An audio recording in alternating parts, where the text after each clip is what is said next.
अर्चनाचं लग्न झालं आणि ती सासरी निघाली. सासरी आल्यावर गृहप्रवेश करताना ती खूप घाबरली होती.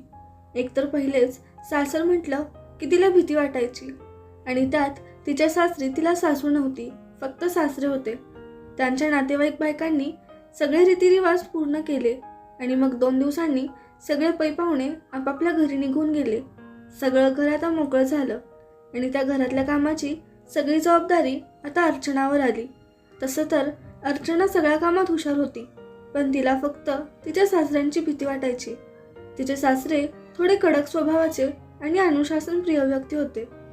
घरातल्या मोठ्या म्हाताऱ्या बायकांनी देखील तिला समजावलं होतं की सासऱ्यांच्या समोर जरा जपून वागत जा. अर्चना जॉब करायची, त्यामुळे तिचा दिवस कसा तरी निघून जायचा. पण जेवढा वेळ ती घरात असायची तेव्हा मात्र तिला तिच्या सासऱ्यांची खूप जास्त भीती वाटत होती. पण नंतर मग हळूहळू तिला कळून चुकलं की तिचे सासरे जरी त्यांच्या मुलाला रागवायचे, ओरडायचे, पण सुनेला मात्र कधीच काही बोलत नव्हते. त्यामुळे मग तिच्या मनातली भीती थोडी थोडी कमी होऊ लागली होती. तिच्या सासऱ्यांना शुगरचा त्रास होता, म्हणून मग ती त्यांच्या खाण्यापिण्याची विशेष काळजी घ्यायची. ती त्यांना रोज सकाळ संध्याकाळी फिरायला पाठवायची. सुरुवातीला ते थोडे नाही नको म्हणायचे, पण नंतर हळूहळू ते त्यांच्या सुनेचं सगळं ऐकू लागले होते. अजून तरी ते जास्त काही बोलत नव्हते, पण घरातलं वातावरण आता कुठे थोडं सामान्य झालं होतं. कधी कधी ते जास्त गोड खायचे, तेव्हा अर्चना त्यांना रागवायची, तरी पण ते कधी तिला उलट उत्तर देत नव्हते. हे बघून अर्चनाचा नवरा राकेश मात्र हैराण व्हायचा, कारण याआधी त्याने त्याच्या वडिलांचं हे रूप कधी बघितलं नव्हतं. अर्चनाला जाणवलं की आजकाल एका आठवड्यापासून तिच्या सासऱ्यांच्या चेहऱ्यावर एक वेगळीच चमक आली होती. हे बघून राकेशला आश्चर्य वाटलं आणि त्याने त्याबद्दल त्याच्या बायकोला विचारले देखील. तो म्हणाला, आजकाल बाबा एवढे आनंदी कसे काय राहू लागलेत? अर्चना म्हणाली, मला काय माहीत, ते फिरायला जातात आणि मग तिथून आल्यावर ते त्यांच्या रोजच्या रुटीनला लागतात. त्यांच्या मनात काय चाललंय काय माहीत. एक दिवशी राकेश कामावरून घरी आला तर त्याच्या शेजारी राहणाऱ्या काकूने त्याला बोलवून घेतलं आणि म्हणाल्या, राकेश, काल मी बघितलं की तुम्ही घरात नसताना तुझे बाबा कुठल्या तरी बाईला घरात घेऊन आले होते. मी तर त्या बाईला याआधी कधीच बघितलं नाही. हे ऐकून राकेशला धक्काच बसला. त्याने ही गोष्ट अर्चनाला सांगितली तर तिला सुद्धा धक्का बसला. ती म्हणाली, आपल्याला या बाबतीत बाबांशी बोललं पाहिजे. त्यावर राकेश म्हणाला, तू बरोबर बोलते आहेस, पण मी असं कसं त्यांच्याशी बोलू? मला कसं तरी वाटतंय. त्यानंतर बराच वेळ विचार केल्यावर तो म्हणाला की मला असं वाटतंय की बहुतेक कुणीतरी ओळखीचीच बाई असणार, कारण असंच थेट विचारलं तर त्यांना वाईट वाटेल. मी काहीतरी वेगळा मार्ग शोधतो. तो बराच वेळ विचार करत होता. त्याच्या आईच्या मृत्यूनंतर आज पहिल्यांदाच त्याला त्याचे वडील बदलल्याचे जाणवले.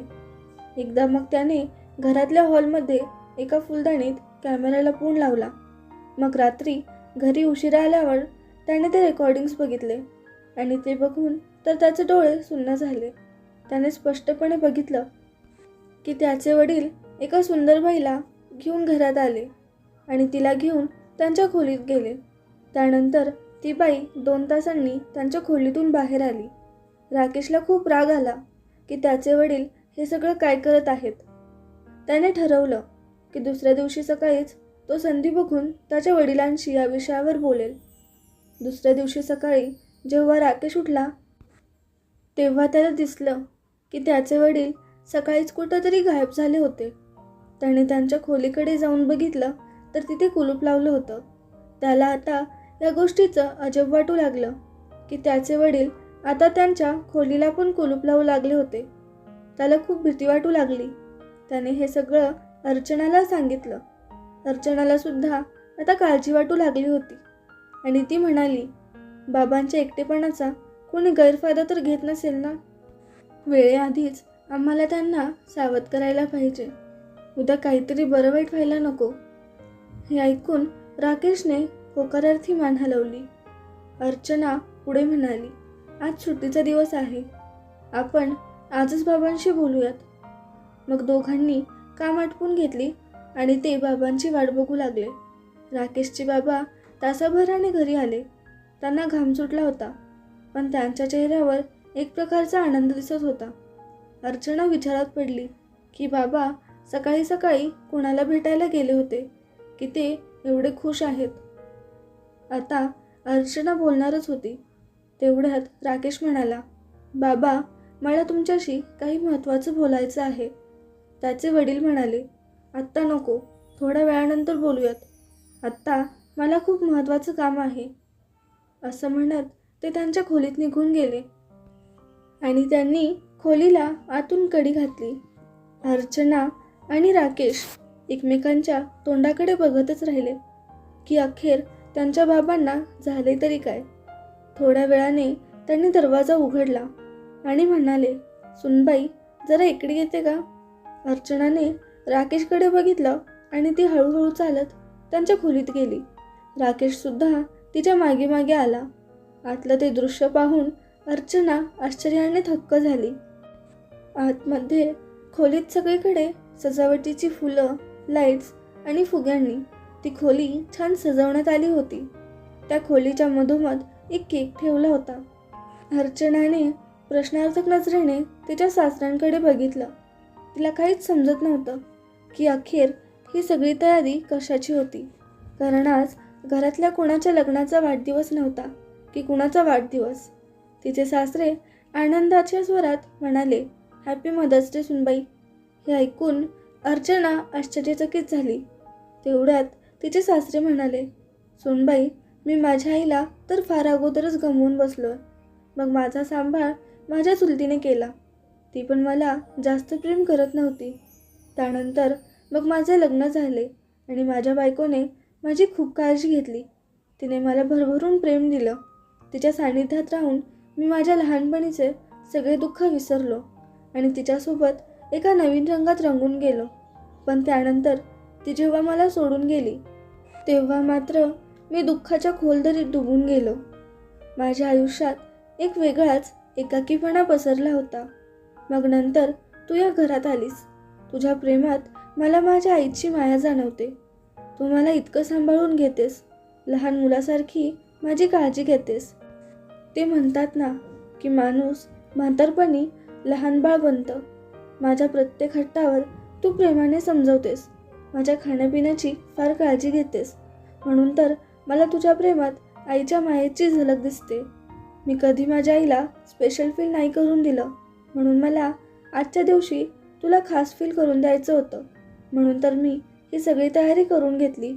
तू पुढे अशीच या लहान बाळाची काळजी घेशील ना?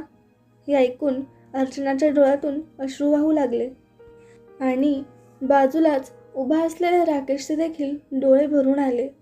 त्याला त्याच्या आईची आठवण आली. त्याने लगेच पळत जाऊन त्याच्या वडिलांना मिठी मारली. अर्चना तिच्या सासऱ्यांच्या पाया पडत म्हणाली, बाबा आज तुम्ही मला हा दर्जा देऊन खूप मोठा सन्मान दिला आहे. माझा हा आनंद व्यक्त करण्यासाठी माझ्याकडे आज शब्द नाहीत. असे म्हणत असताना तिचा गळा भरून आला होता. तिचे सासरे तिच्या डोक्यावर हात ठेवत थरथरते आवाज म्हणाले, तू माझी सून आहेस, मुलगी पण आहेस आणि माझी आईसुद्धा आहेस. खरंच तू धन्य आहेस. तुझ्या येण्याने माझं हे घर पुन्हा एकदा आनंदाने न्हाऊन निघालं आहे. त्या तिघांच्या चेहऱ्यावर आनंदाचे भाव होतेच, सोबतच अश्रूंची धारसुद्धा होती. तेवढ्यात अचानक राकेशला काहीतरी आठवलं आणि तो म्हणाला, बाबा ही एवढी सगळी सजावट तुम्ही एकट्याने केली? त्याचे वडील म्हणाले, नाही, मी सजावट करण्यासाठी त्यांना बोलवायला गेलो होतो. त्यांनी एक मुलगी पाठवली होती, पण ऐनवेळी ती मुलगी आलीच नाही. म्हणून मग मी एका दुसऱ्या बाईला घेऊन आलो होतो. तिनेच ही सगळी सजावट करून दिली. हे ऐकून आता राकेशला समजलं होतं की 2 दिवस त्याचे वडील कुणाला घरी घेऊन येत होते. तो मनातल्या मनात विचार करू लागला की बरं झालं मी बाबांना काही विचारलं नाही, नाहीतर त्यांना किती वाईट वाटलं असतं. आज अर्चनाला देखील हे चांगलंच समजलं होतं की तिच्या सासऱ्यांच्या कडक स्वभावामागे एक भोळं भाबडं आणि बालिश मनसुद्धा आहे.